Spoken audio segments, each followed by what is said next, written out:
所以年到 U 啊，我通常会这样写，0到 U， 到 U， 我常常会这样写。那这个就是一个轮滑期，就是整个这个时间轴就是一个轮滑期。这个轮滑期里面就会做很多事情做栽植啊、哺育啊、收获啊，就是一个轮滑期。那这个纵轴呢，就是我的 stocking 蓄积量。这纵轴呢，就是蓄积量的变化，蓄积量的变化。到这个收获期的时候呢，这蓄积量最高，对不对？最高。那这样就是一个同年龄的模式。我们用一张图来定义这个同年龄的模式。好，这个要注意哈，因为高普考常常会有的人很喜欢考画图啊，像这一次这个森林经营学啊，我们这个中兴大学出的题目很多都画图，要你画图。画图说明，画图说明。那森林经济学实际上里面有很多图绘画，没有错。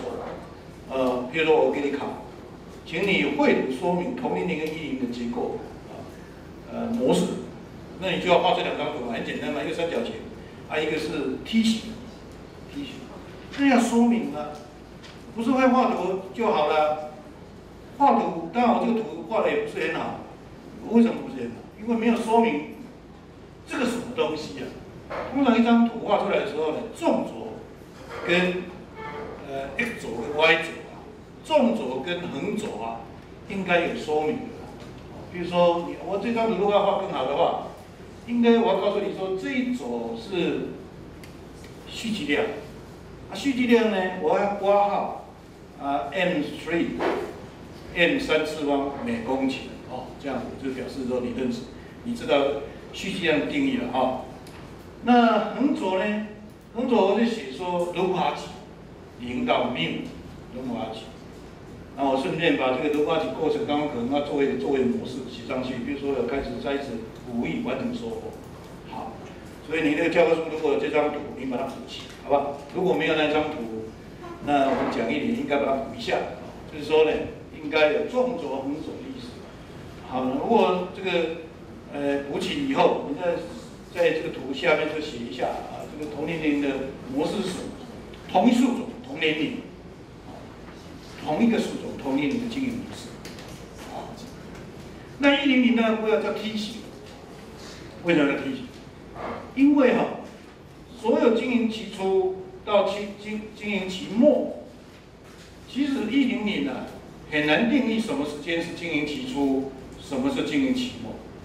什么叫经营期初？100是你开始作业那个时候，比如说这个现实林，我要开始对它做目标林的改善，那个时间点就是经营期初，是吗？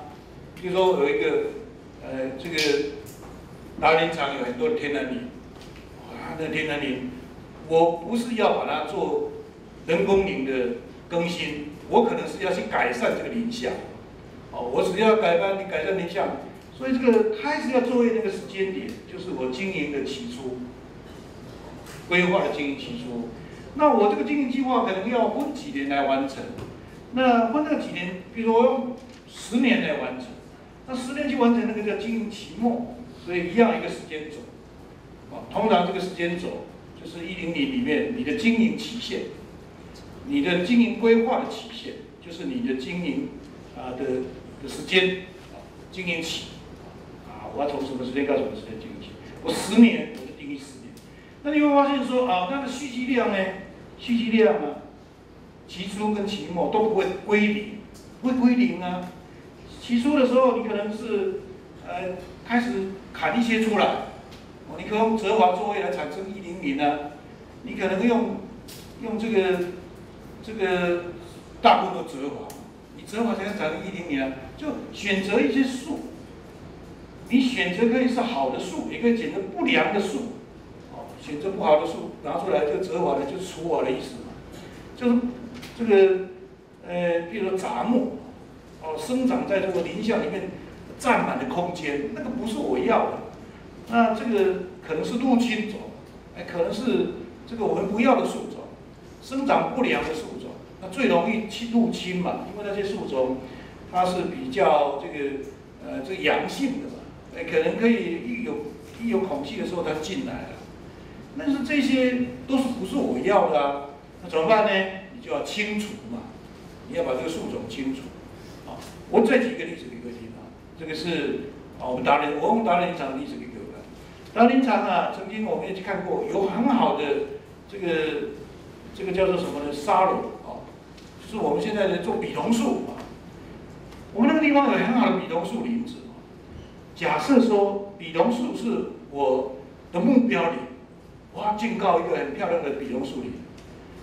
那比桐树底下，或是比桐树的上面，也有一些非目标的森林啊，林木在上面啊。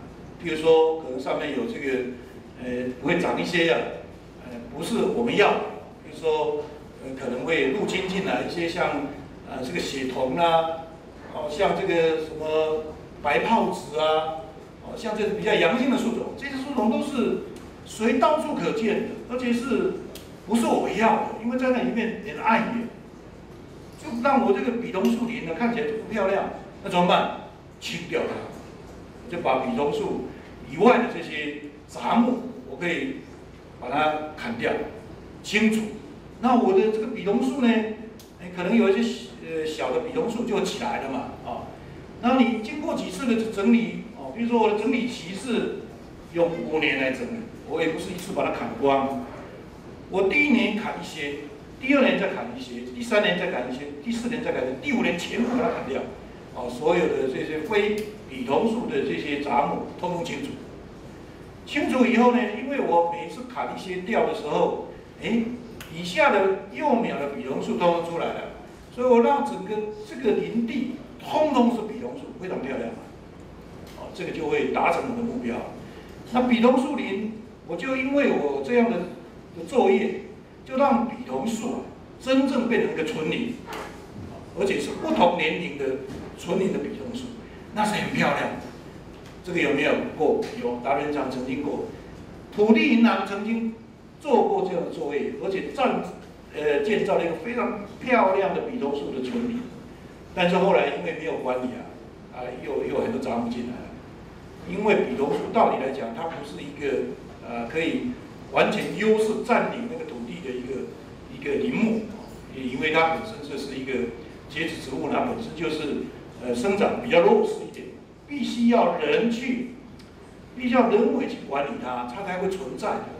但是我们目标很清楚，我的目标就定义说，我要保留一片很好的比桐树的这个纯林，它有几个用途，我讲得很清楚。第一个就是这个比桐树是这个地方非常也是算是分布非常丰富的一个树种。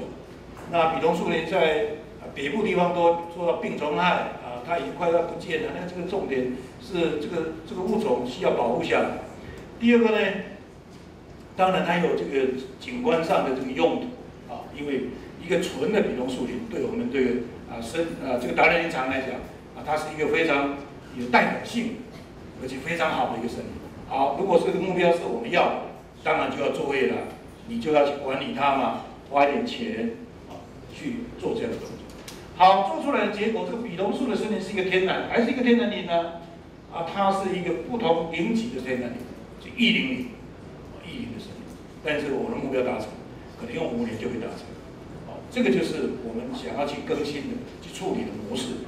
所以，达人林场在去年在写经营计划书的时候，有部分的组别，他就写到这个。我认为他当然是因为我在现场有跟他们讲，所以他们就把这样的概念写在经营计划书里面。他用5年时间要把这个地方清理干净。他们估算出来每年可以，这个可能要投入多少钱多少面积，范围在哪里因为要回工作1天要花多少钱，那几天就可以把它处理完。其实花的钱很少，但是呢效益是很高的。5年投入以后，5年后这个地方的效益是非常高的。那他们甚至于规划到说如果这个成林以后，第6年，我们应该在这个天然林里面我们建构一些天然的步道进来，让这个游客可以走入这个林间里面来享受这个比桐树林的这样的景观你穿梭在这个比桐树底下，那个感觉是不一样的。但是你可以设计一些步道，很自然的步道绕进去。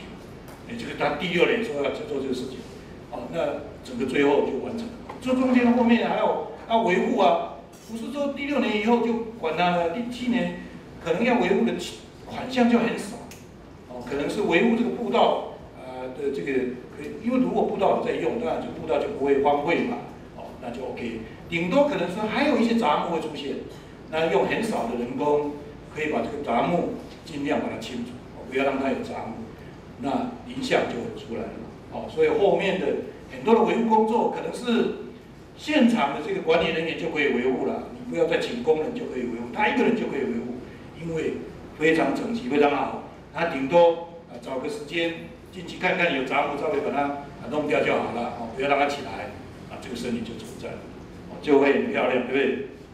这个就是我们在经营管理里面应该可以用这种方式，就是你有目标了，你有对象，你有你的想法，你就必须去设计我怎么达成那个目标的这些辅翼过程跟我砍伐模式，我怎么砍，我怎么辅翼，我才可以达到我要的那个目标，这个就是经营管理里面我们必须在作业里面要去想到的。我们任何一个想要达成目标，是透过这种方法来达成。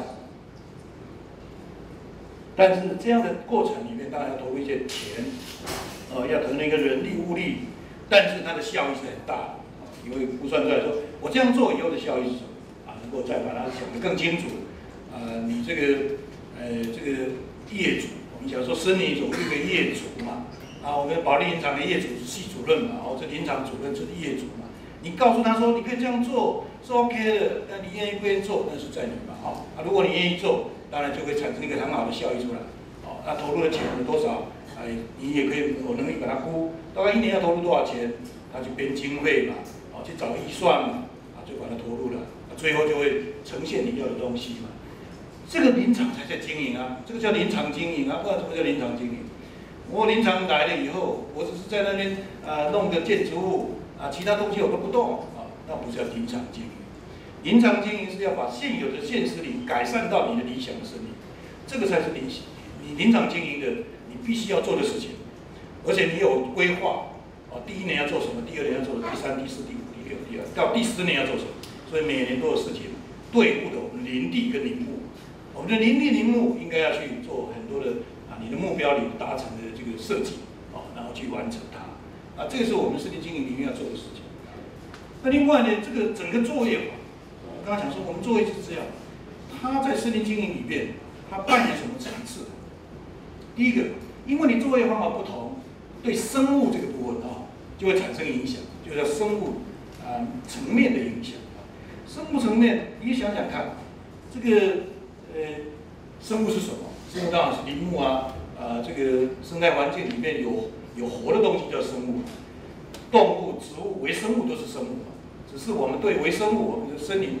微生物我们研究的很少嘛我们对微生物在森林里面并没有太多人研究嘛，比如说森林里面有菇类这个产生的菇产生的这个腐朽菌其实在森林里面的生物层面也是一个 cycle， 森林里面也是一样，有生产者，有消费者，有这个分解者一样嘛，它是一个 cycle， 它是一个食物链，一个森林本来就是一个食物链，你没有发现说？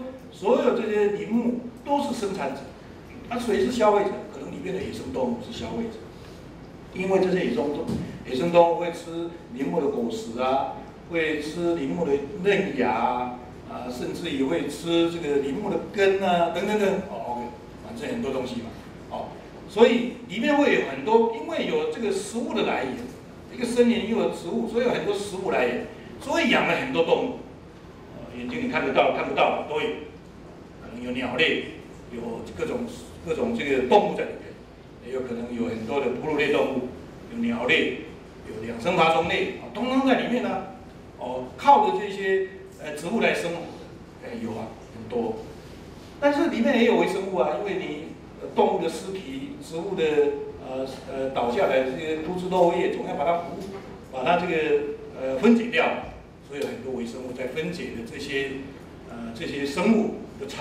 残留这个产体它的尸体它的枯枝啊、肉叶啊，植物就枯枝肉叶，动物就是尸体嘛，还有排泄物嘛，好，通通会微生物通把它分解掉。微生物在这个生物里面扮演非常重要的角色啊。好，一个很健全的生态系，就是很微妙在这里面呢，扮演着每天都在上面，每天都在做事情。好，微生物在做它的事情，植物在做它的，动物在做它的事情。好，就有一个平衡的生态系在里面。那我里面做研究在研究什么？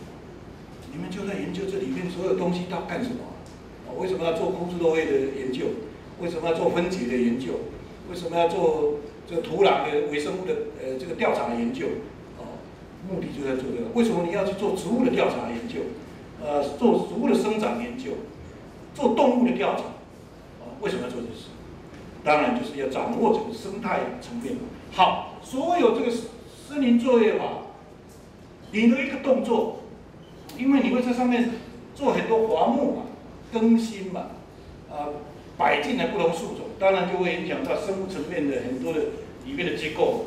所以我们在做生物层面这个考虑的时候呢，林木它的随着树种的特性不同，它可能是这个地方谈的大概都以林木为主嘛，讲林木当做一个很重要的目标在谈嘛。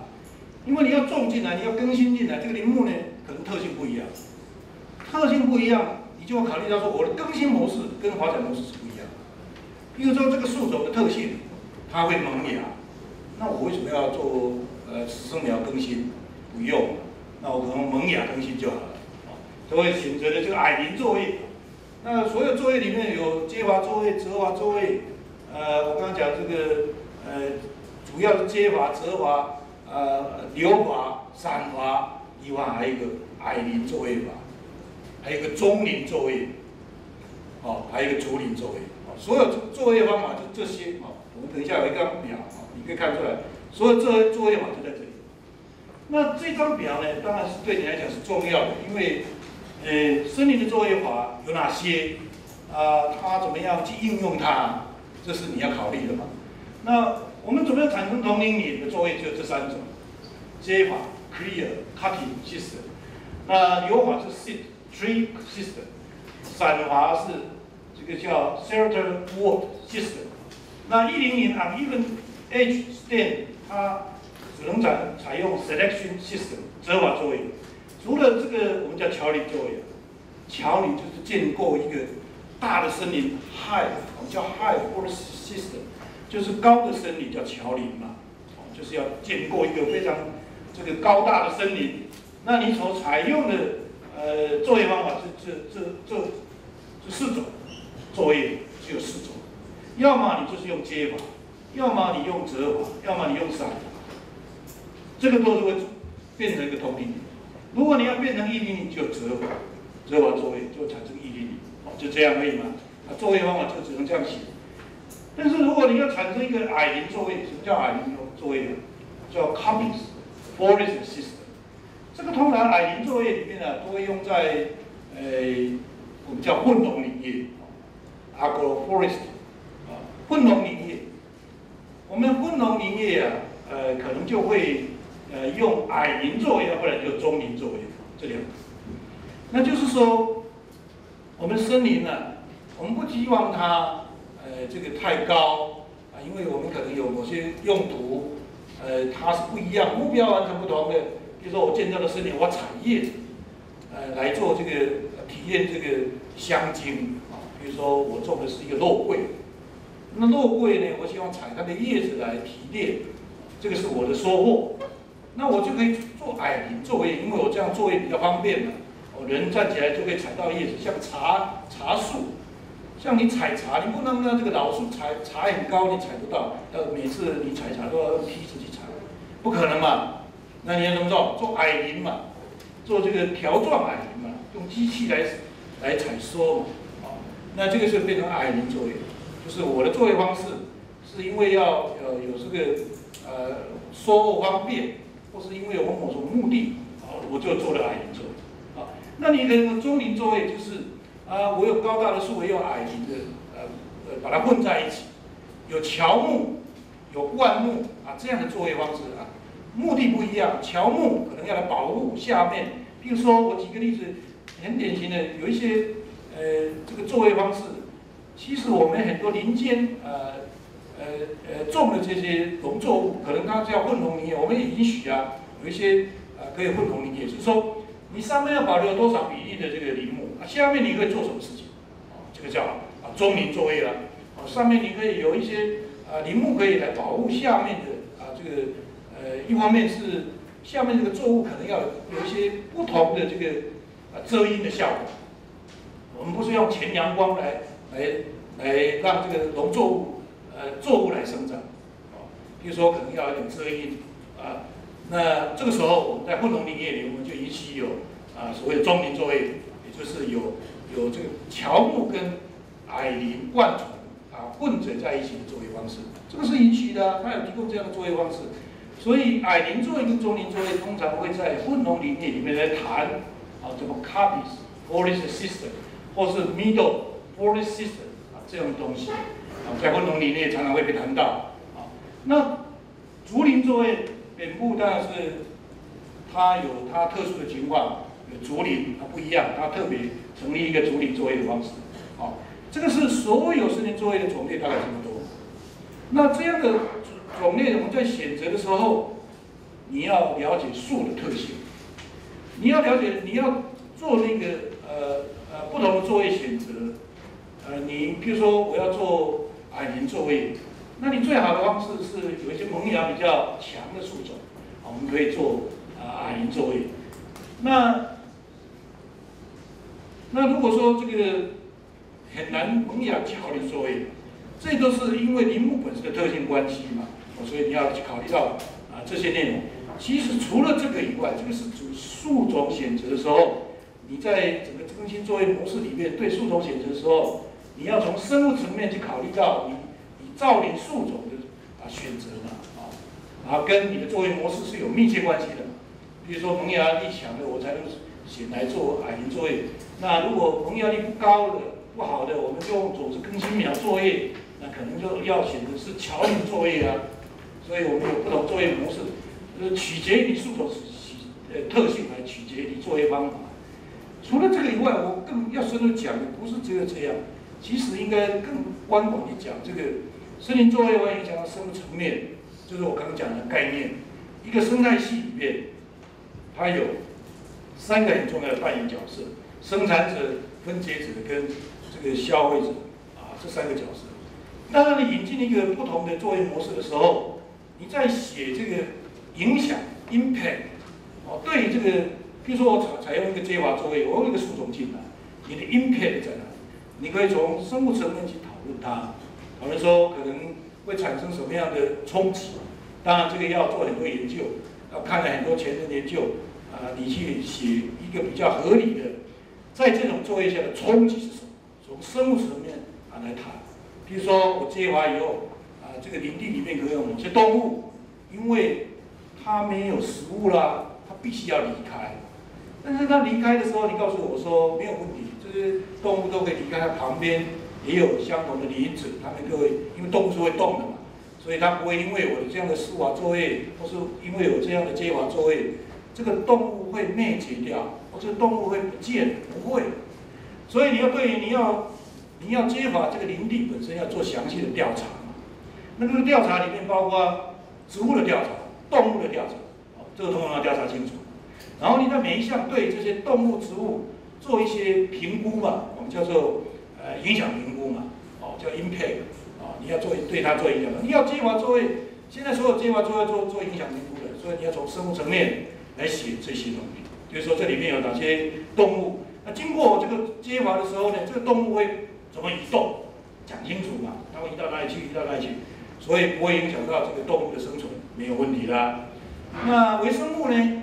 可能会因为这样的进来以后，突然微生物会改变，那会怎么样？那你要说明。如果你没有办法去用实际的资料去说明，你可以用前面研究的资料来说明这样的作业对土壤的微生物的危害会是怎么样？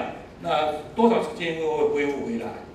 所有的这个冲击都是属于可复原的这个冲击。就是你的冲击是可复原，不是不可复原的。如果你评估是不可复原，那你这个作业恐怕就没有办法实施。所以你看现在的这个作业里面，当然你要提出很详尽的这个影响评估啊，这影响评估啊，就是要很多的资料来 support你可以做这些事情。所以因为要做这么多事情，你们才有工作做啊，不然你学这么多干什么？对不对？你们学的这些知识，学的什么土壤微生物，你学了很多的这个调查，这些很多东西，目的无非是来解释你的工作的合理性嘛。你要做这件事情的合理性，你要把它解释清楚，你才有能力去解释它。你这样说这样做是 OK 的。好，你要从生物层面去讲，你也可以从生态层面去想。生态层面如果对这个树种来讲是湿地生物的问题，你要经过什么树种？你要选择什么树种？你要从湿地生物角度出发。那因为湿地生物的话，经过一个所谓的合理的生态环境，这个生态环境才会被经过起来。这个是后面你因为你做了接法，做了折法，但是我要维持这个生态功能完整发挥，你不能让这个造林地失败。过去我们很多造林地失败是因为选择树种不当，或者说对环境影响评估不够完善，所以让这个砍伐以后造林的基地没有办法恢复，就是变成造林失败地。那造林失败地就是不可复原的嘛。那这个表示说你的事前接法作业跟造林作业的评估不够，所以造成这个造林失败。那造林失败的原因很多嘛，其中一个就是树种选择不当，树种选择不当就让这个林地没有办法这林木没有办法在这边在有限时间里恢复回来那就有问题了。所以你看，我们所有的树都有叫做生态弧度，这个地方有一个生态弧度。什么叫生态弧度？生态弧度就是过去我们常常画图生态弧度是这样画的啦。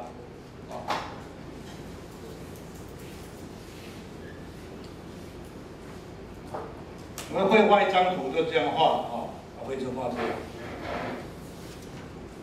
那通常这个我们叫做这个变化里面就是你的这个叫做环境梯度，就是我们的环境有一个环境梯度。环境梯度我举例讲，比如说海拔高，这是我的环境梯度，海拔高。那这个就是什么东西呢？纵走的地方我们常常讲说它的适应程度也就是你的可以在那边长的幅度，就是我们所谓的适应度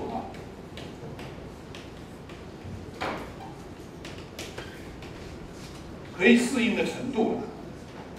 所有树种，它的这个它都有它特殊的生态弧度，在不同的环境梯度底下。那最重要的是海拔高海拔高是我们环境梯度最重要的主要影响因素。你总不能把这个红块拿来这个平地种种不起来，因为它的生态弧度不对。你红块有红块的环境梯度，那你柳杉有柳杉的环境梯度嘛？你台湾光蜡树有台湾光蜡树的环境梯度，所以每一个树种都有它环境梯度里面的适应度。那通常我们会选择一个适当的海拔范围来种，这个范围就是我们生态弧度，就是可以让它很适当的生长的范围，我们会定义，就是出现在这个范围，就适应度已经在某一个范围以上。我认为它是可以生存。譬如说以红块来讲，2200，红块2200太高了，大概1500就可以，或者1600，好不好？1600米到2300米，我认为这个地方是红块理想的生育。你问我说各个树种的生态弧度在海拔高的分布范围是长怎么样？那个生态学里面告诉你，有很多的画了很多的图，就是利用海拔高来画的生态弧度图，你就可以去看我们所有台湾里面，那它怎么来的？它从这个天然的这个族群分布里面得到的。我们现在做了很多的族群调查，所以我们知道说，哎，我们的树种分布在哪里会出现，它哪里不会出现。好，那在哪里出现，在哪里不出现？它的频度有多高嘛？那你发现说红块都是在哪个地方分布最多？大概2000公尺，1800到2000，那所有的红块都在那里分布，都长得很好，所以我认为那个地方是最好的生育环境。当然不是只有海拔高的因素，还有很多因素啊。所以环境梯度你可以定义啊，各种环境梯度、坡向、坡度、海拔高，这些都是环境。还有土壤呢，土壤特性也都是你都可以定义出所有不同环境因子的生态幅度。好，那这些如果说掌握的非常好，这些生态幅度的环境梯度，从过去的研究资料里面都掌握得很好。我可以用 GIS 就可以找到适当的所有树种的生育环境，通通可以找到，那叫做我们叫做林木的适宜性分析嘛，叫适宜性分析，适宜性分析。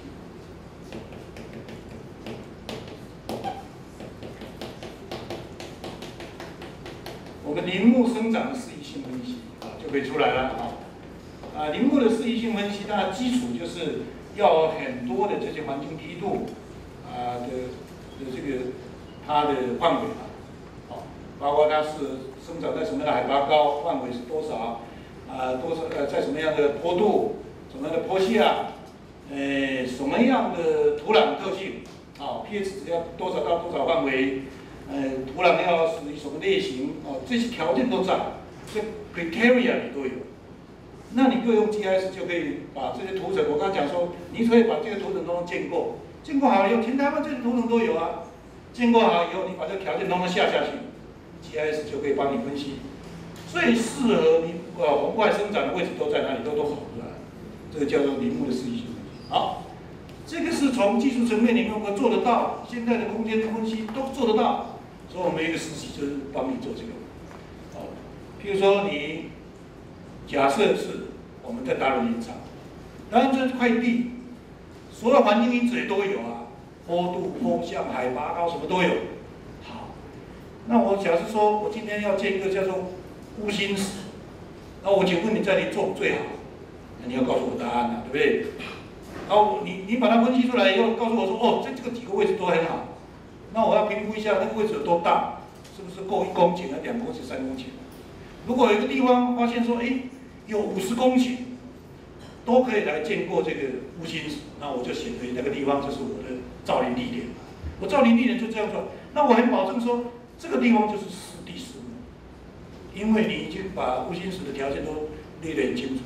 我再根据我的环境条件就筛出来的给你啊，那你的位置就出来了，那你就可以在那边规划了嘛，地点就有了嘛，这个实际操作是可行的就可以做了，不是茫茫的说我也不想在那里做啊，为什么要在这做？没有理由，没有理由不行的，你要理由。那理由就是靠这些工具把它做出来所以我们可以做林木的适宜性分析来解决生态层面的湿地湿木。那么这样做出来的结果，一定是理论上应该是最理想就是在地方林木也长得最好，那也可以达到我们要的东西，那可以发挥后面所有你要的功能如果这个地方没有做好，从生态层面这个地方没有做好，那就会做成一个失败地。你搞了老半天都失败，种下去以后它不长，造林失败，那花了很多钱，那最后呢失败，那这不是我们要的。所以从生态层面你也要讲到实际生的问题。那经营层面就是，可能你做了以后，就是我到底我种了以后，我的当然目标先清楚嘛。你经营目标清楚，你经营层面就知道说我准备要下手段。我刚刚第1节课讲很多例子，讲一个例子，比如说人家英国那个员工，他目标是非常明确的，他的目标是结合到后端的产业链，他知道他干什么，所以他就是这样做，所以他就很清楚说5年的时候就要砍，10年要砍，15年要砍20年要砍，30年要砍，35年我也要砍，40年我最后把它砍掉，全部在更新。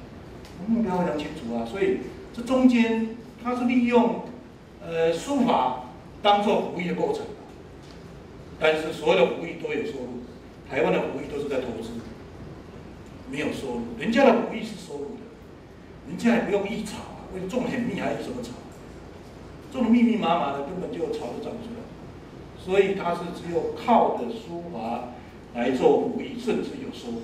哎，人家目标做了，人家说为什么他可以做？当然地利你会说哦，我这样做，整个地利是消退的，没有错。哦，它的地利是越来越平瘠的。哦，但是地利平瘠的时候，它有一套方法来改善。他你看哦，他到最后收获的时候，他是怎么做？我们看到下一次我弄照片给你看。他所有的枝条打下来以后，全部没有搬出，全部在林地上打碎，当做肥料。甚至于它有部分是烧掉。它有一行烧掉，一行保留，一行烧掉，一行保留，烧掉就变成灰了，混到这个林地里面去。打烂的这些什么枝条什么东西，把它打烂以后当堆肥，混到这个林地里面，林地又有养分了。好，那过几年以后，它又开始更新，所以它有一定的作业模式。它把作业模式弄得好，它林地是可以反复应用，所以也不见得是地力可以消退。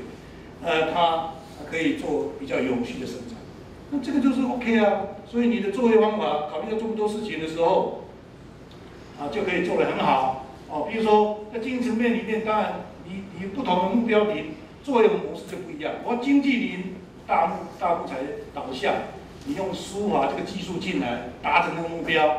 你要保安林，那你就要覆盖良好，所以你要用更新是用折返模式来保护这个林地。来达成国土保安的功效，所以不同目标作业方法是不一样的。那这个是可解释性，所有作业方法用到这个经营里面，是你必须要能够解释你不能说我不能解释，不能解释这个就没有说服力。那你为什么这样做？所以我们要把这个所有的作业方法，灵活的运用到所有的更新模式跟发展计划里面。而且是跟进你的目标来的，所以一路是这样过来的，所以每一项都可以解释，那你这个经营计划书才有说服力，那你的经营计划书才有说服你的业主说我可以这样做，我愿意这样投资，我这样做的结果是后面是有效益的，而不是盲目的投资，像我们的农地造林的一样啊，你应该要造林之初应该写一本很好的计划书，告诉他说，你应该照这个树种，你要照多少密度，你应该怎么做。那你第1年怎么做，第2年怎么做，第3年怎么做，到最后你会有什么效益啊？你要能够讲得清楚如果讲不清楚，你就盲目的造林，那最后就不晓得为何而战了。台糖地就是这样，不晓得为何而战了，就是反正有人补助嘛，我就造林嘛。其实这个都不对。台糖地要做农地造林，要农地造林计划书非常清楚的写清楚。你要造多密，选什么树种，为什么要选这个树种，都有解释性，都可以解释。你为什么要造这个树种？你一定要有目标性。那你要去慢慢的达成这个目标啊。